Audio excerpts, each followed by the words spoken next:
Need mo po ba ang mga food na pambaon at pang-stock sa ref? Halika po, ka-low carbs, narito po yung aking low carb chicken longganisa po. Una, kailangan po natin ng sibuyas. Kung walang food processor, pwede naman pong hiwain lang siya ng maliliit. Then, maglalagay po ako ng counting carrots. Kalahati lang po ito po or yung isang buo, hinati ko pa po. Isang kalahati po. Then, pickles po. Pero sa carrots po natin ay kung bago po kayo at nagpapagaling po or may health issue, iwasan muna po. Then, maglagay na po tayo ng asin at paminta po. So sa pickles po pala po, wala po ako nabiling unsweetened ngayon. Kaya ang ginawa ko po, hinugasan ko po yung pickles. Then, nilagyan ko po siya uli ng suka at stevia erythritol po. Para may lasa po siya. Sa cheese naman po, queso po yung aking gamit dito dahil hindi po lahat ng cheese ay pasok sa atin. Yung iba pong cheese ay inflammatory. May mga ingredients na may inflammatory po yung hindi pasok sa food guide po natin. So, kailangan mapili rin po tayo pagdating sa ating mga cheese na ginagamit. Meron din po ito sa Cheddar's Grindahan po, yung cheddar cheese. Ayan. So, wala na po akong ilalagay pang iba dito na pang binder. Yung cheese po, pwede na po kasi siya po na ginagamit ko po. Ito po yung kadalasan ginagamit ko po, pang binder po yung cheese. Hindi na po ako naglalagay ng egg or santan gum, hindi na po. So, si cheese po, pwede na siya na maging binder po kasi 'di ba po si cheese nagiging creamy. So, mas okay na po siya. Pero kung ayaw niyo po ng mga cheese, pwede naman. Kasi may mga tao na ayaw po ng cheese po.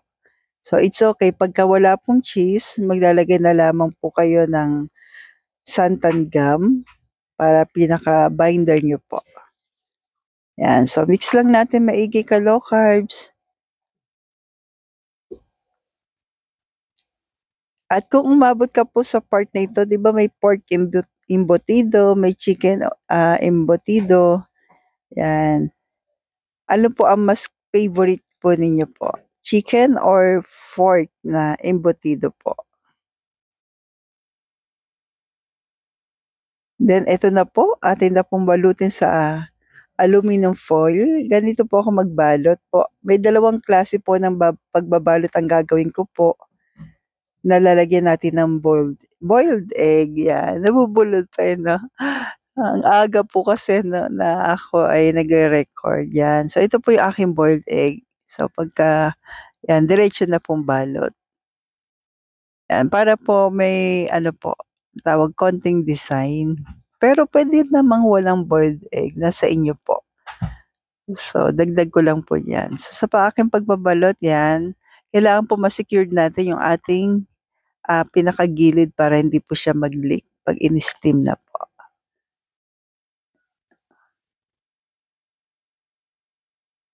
Ayan. So, okay na po ito isa. Then yung pangalawa po, kanina po ay inibabaw ko lang po yung boiled egg. Ito po una, lalagyan lang po natin ng manipis lang muna po. Ayan. So, manipis lang po muna na embutido. Then, lagay na natin yung ating boiled egg. Then, another po na giniling yan. So, tatakpan po natin yung ating boiled egg ng giniling uli. Kaya manipis muna po yung una nating nilagay. Yung katamtaman lang po yung kapal.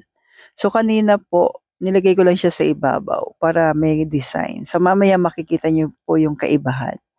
Ito naman po, pinagitnaan. Ginawa nating palaman yung ating boiled egg. So, sa pagbabalot, yan. Yung sa gilid po, lalak na natin. Yan. So, habang pinipihit po natin, then, yan po, continuous din yung paglalak sa magkabilang gilid. Yan. Then, roll para po hindi mag-leak. Kasi nung una po akong gumagawa nito ay medyo nagkaroon ng pagli-leak. So, ayan na po, okay na po siya. Then, steam na po natin. Nagpakulo na po ako ng tubig. Then, steam po natin ito ng mga 30 to 40 minutes po. So sa 1.5 kilo po ay 8 pieces yung aking nagawa na malalaki po. Yan, ito po sa left yung merong boiled egg sa ibabaw. Yan po. At yung nasa gilid naman po yung ginawa nating palaman, yung boiled egg. So yan na po. Pwede po siyang fry. Yan. Pwede rin namang steam na po. So masarap din po yung steam po, Yan. So stay healthy, stay local po.